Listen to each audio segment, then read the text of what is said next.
Hello everybody, welcome back. Another day in the NIO. This time what we're going to do is we're going to try NOP+. So essentially NIO's equivalent to full self-driving. We're going to try it on the way back to Hefei on these country roads. And so hopefully this guy doesn't run into me and kill me because there's some trucks parked up here. But anyway, we're going to see how it handles these roads. I don't know if you've already watched my power swap on pilot video. I just completed that fully autonomous power swap using the NOP Plus to exit the highway. Please watch it if you haven't. But if you already have watched it, you've probably already heard me say this. But I'll say it again. I haven't been able to use NOP Plus because I, on my account, because it has driver profiles, don't have enough driving history in the last month to actually use the full NOP Plus city, urban environment, all that software that you can use if you have like an account and a history and you've done all the tests and things like that. Because they do make you watch some YouTube video, not YouTube, but they make you watch some videos training you on how to use it. They just make sure that you understand how the software works, right? And I have a red light. Is it gonna stop? Is it gonna stop? Is it gonna stop? Is it gonna stop? Okay, it's stopping. Oof. A little nervous. So because I don't have my own car anymore, I don't have my own NIO anymore, I don't have enough accumulated recent history of driving the car and a safety score and all that stuff. So I had to have NIO actually really kindly allow me to use another driver's profile that actually has all of the NOP Plus authenticated. So that's why it's finally my first time to do this NOP Plus stuff and share it with you here today. So I want to just kind of do it out here in the country road first, primarily because I don't really know how it works. I just want to get used to it first. But also because after I finish this, I'm going to be back into the city and we're going to see how it works in an urban environment. Hopefully it all works perfectly. Hopefully there's not any intervention. Hopefully I don't have to do too much paying attention here. I don't want to get in a car crash. I don't want to have to avoid running into somebody head on. But anyway, green light, let's go. In China, the regulations are I do have to have my hands on the steering wheel at all times, even during autonomous driving. That's just the law in China. So I do have my hands here on the wheel. I'm obviously not using my leg. I'm just sitting here letting the car go on its own. I would assume that these kinds of country roads should be relatively easy. They should, oh my God, okay. What happened? I don't know what it thought it saw, but I didn't do anything. It recovered. I would think it should be relatively easy compared to like very complex urban environments in China, but I don't know for sure. We do have 3 motorcyclists up ahead. The car was thinking about passing them on the left. However, the truck is coming. We have another red light. Car's gonna try to pass this guy and then stop. Okay.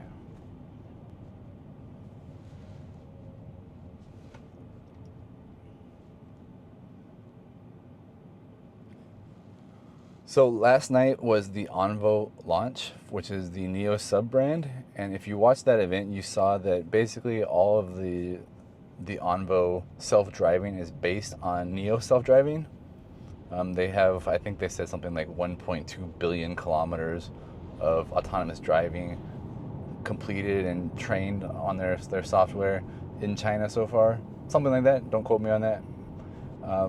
But the only difference between, I don't know if it's the only difference, but the difference, I would say, obvious difference between ONVO and NIO is NIO also utilizes LiDAR, right? NIO utilizes cameras, of course. ONVO utilizes cameras. They also talked about on the ONVO presentation the 4D something millimeter wave radar. I don't know if NIO has the same sensor there or not. I'm sure it does also have a radar sensor, but this one also has LiDAR. But the software underlying tech should all be more or less the same. And if you did watch that presentation, they were driving on country roads as well, and they showed some situations where like there's a truck parked on the road or a bicycle or whatever, and the car navigated around it.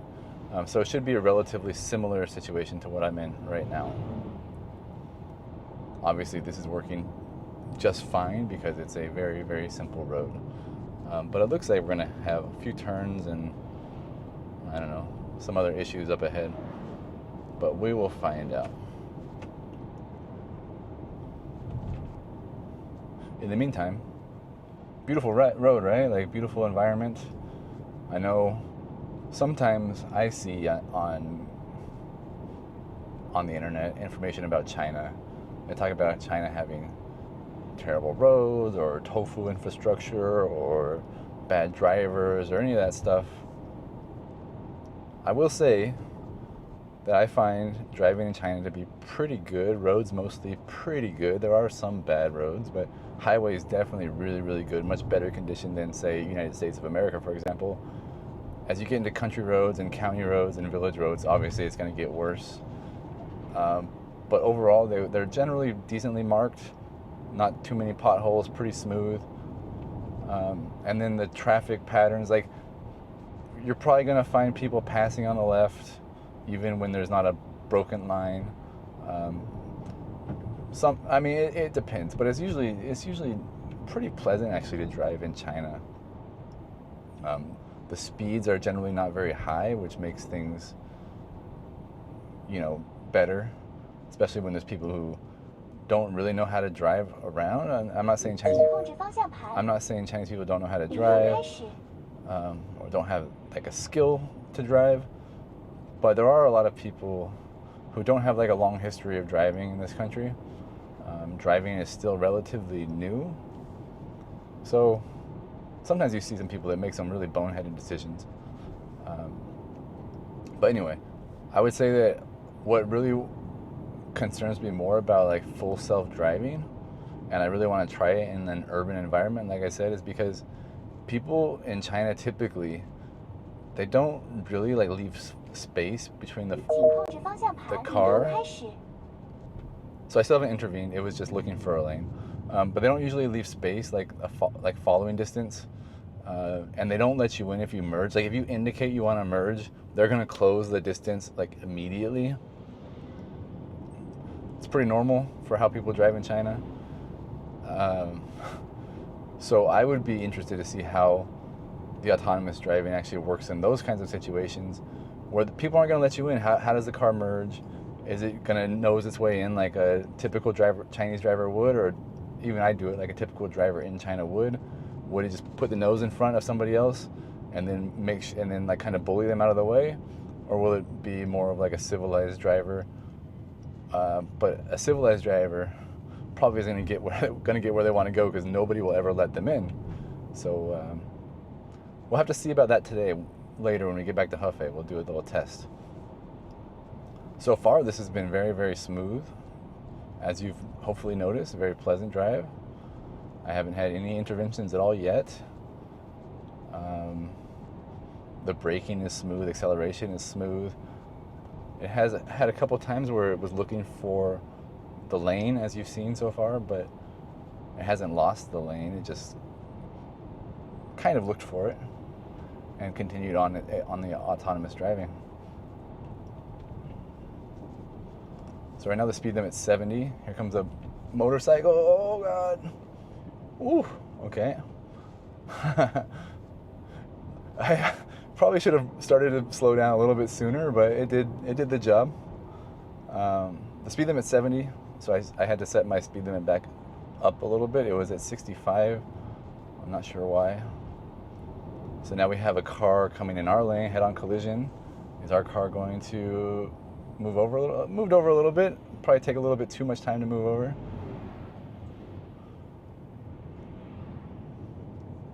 And now the speed limit's 40, so I'm gonna make it go a little faster. I set my speed to 50. Let's see if it can do it. Yeah, it can do it. Even though the speed limit's 40, it will accept a higher speed. Now we have a little old person car on the right, a tricycle. Motorcycles popping in and out. Very poorly marked lanes here through this village. More tricycles.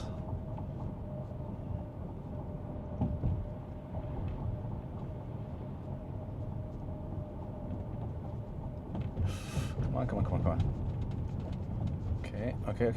Okay. Go.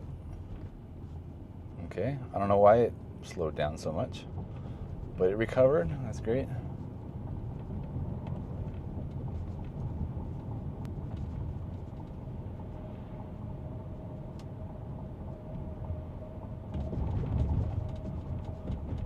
Okay, we have a truck on the left.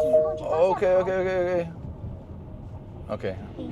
Sorry, I took over there because I didn't want to get crushed.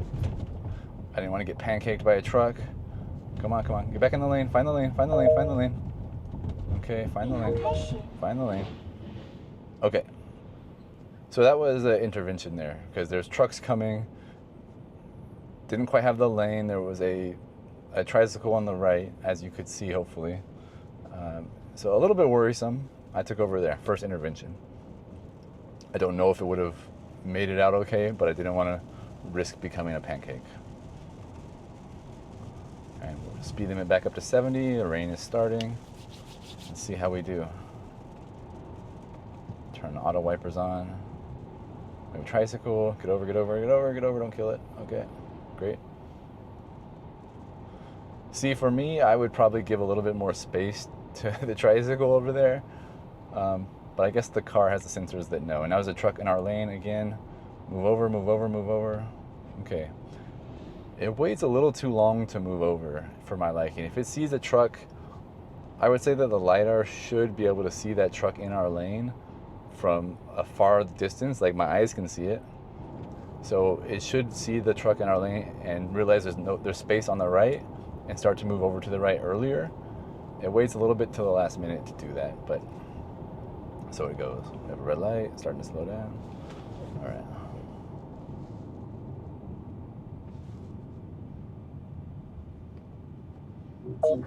Okay. I don't know what it saw again. So second intervention, I'm not sure. Maybe it's because I didn't have my hands on the wheel. It's probably my fault there. I'll have to check the video about what happened there, but I wasn't touching the wheel for a while, and that's probably why. So that may or may not count as an intervention.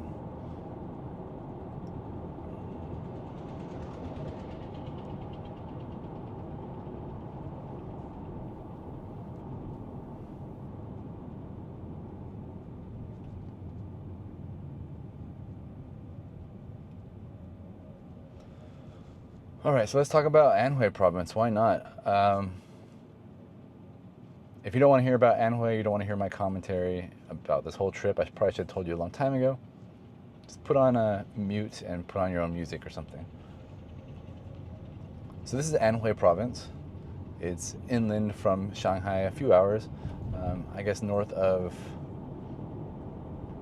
probably north of Jiangsu. No, Zhejiang, north of Zhejiang, maybe north of both of them. Probably shares a border with both. Anyway, typically it's always been associated with kind of like being a more rural, poor province in China. It's a beautiful province. If you've ever seen pictures of Huangshan, Yellow Mountain, or if you've ever seen Crouching Tiger, Hidden Dragon, they have like a bamboo forest where they shot some of that film, and there's a village called Hongcun where they shot some of that film. You know, it's kind of ancient, beautiful, traditional Chinese. What you think about China when you think about it in your imagination. That's okay. I don't know why. It's the same situation as the one before, so maybe it wasn't my fault before. It has like, maybe, I don't know why. Anyway, so if you have like a vision of China in your mind, probably like more of a romantic version of China in your mind. You know, not the Great Wall, not Temple of Heaven. You're thinking of like bamboo and water villages and things like that. Then Anhui is probably a great place. So there's a guy riding my tail, so I'm gonna indicate to the right so this guy can pass. And now he's not gonna pass. I don't know. What is he doing? He was sitting right behind me. Here he goes. All right. So, let me increase my speed a little bit here. So, like, I really love Anhui province. I've always had a great deal of fun in Anhui province. I think, like, I don't want to romanticize it too much, but I think, like, the environment here, the nature. Okay, here we go. Tricycle and a car. Get over, get over, get over. I think that it all kind of has a really good feeling here. And then, you know, it's doing it again. Every time we get to an intersection like that, it freaks out. I don't know why. Okay, that's 3 times the same situation. So, like, I remember, I've told stories before about Hefei on this channel. You can check the link. I'll put the links in there.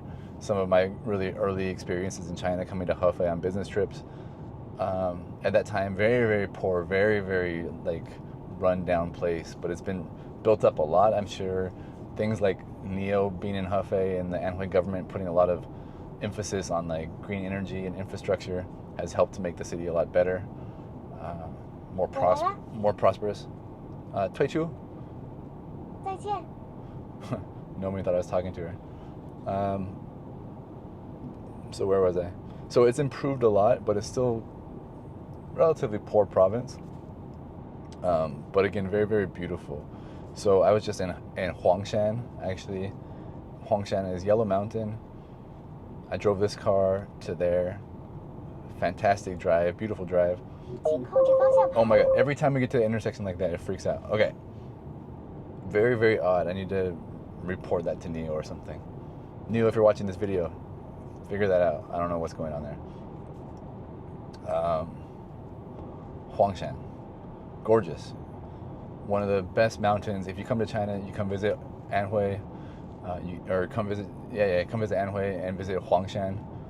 It's that or Huashan as the 2 mountains that people usually go to. Huashan is not in Anhui. But those are kind of the more famous mountains that people think of, like the Chinese tapestry, Chinese scrolls, the art. The art always looks like those mountains. And then I went to Hongchuan for the first time ever in my life the other day. Been in China, 12 years, never been to Hongchuan, which again is famous for, it's famous for a lot of reasons, but most people will know it for Crouching Tiger, Hidden Dragon. And the car is, I don't know, doing what? Okay. Really, really beautiful ancient village. I think it's about 900 years old. Lots of houses and stuff from, even from 200 or 300 years ago. Okay, what's happening? Okay, all good. Every time we get to this kind of... Pilot 已退出. So strange. All right, this could be complicated up here. Let me start it again. Pilot 领航开始. So right now we have a car parked in our lane, a truck. Is it gonna go? Yeah, it's gonna go. Okay, great.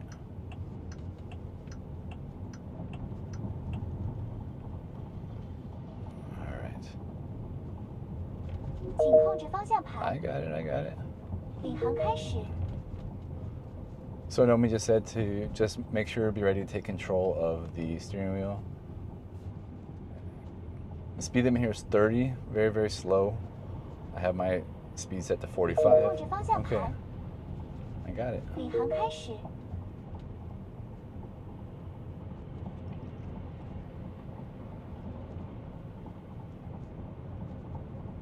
Anyway, long story short about China and Anhui, if you do come to China, I recommend Anhui province. It's a province most probably foreigners won't come to on their first trip to China unless they go to Huangshan.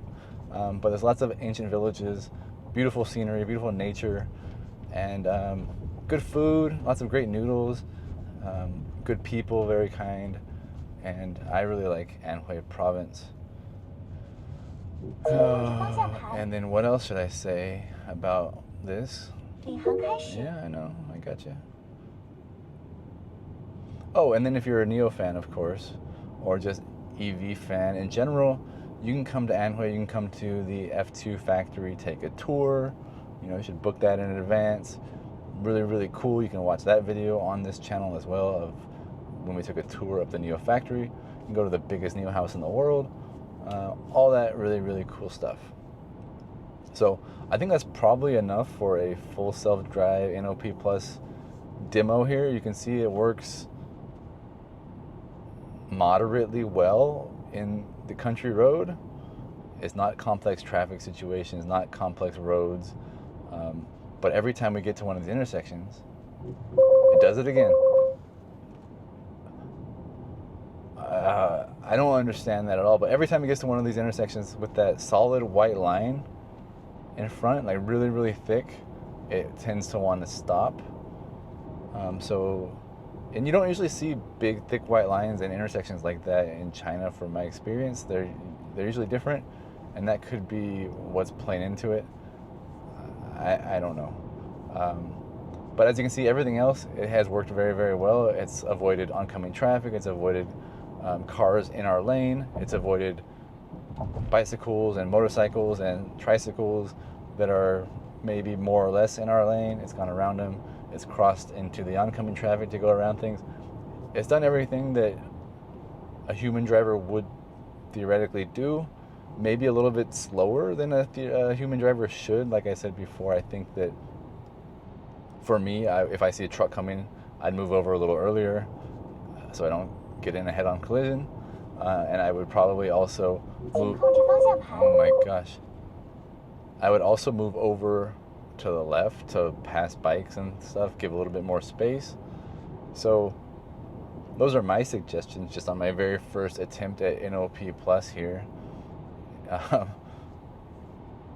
But I do feel confident that it's not going to get me into a crash. I feel like it's not going to run into a wall or oncoming traffic. It does see that stuff. It does recognize it. Just a little bit slow on the I don't know, making the maneuver. So up here we're going to have the next intersection, a right turn, and then after that we will see, probably cut off the end of this video. See what time, okay, yeah, we're going over now. Again, me probably too, if I see a right turn coming in a kilometer, I'd probably move over a little earlier and waited until 300 meters away to move over, but it's fine. There's no traffic, so it's okay. So we have a red light, a right turn. You can turn right on red in China as long as there's no red arrow. So, yep, perfect.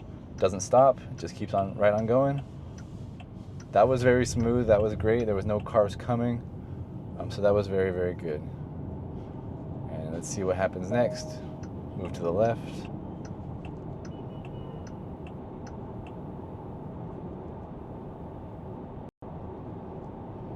All right, so thank you for watching this demonstration of NOP Plus in a county road. Next thing we're gonna do is go and try it on a city road when we get back to Hefei. So hopefully it does just as well. It doesn't kill me.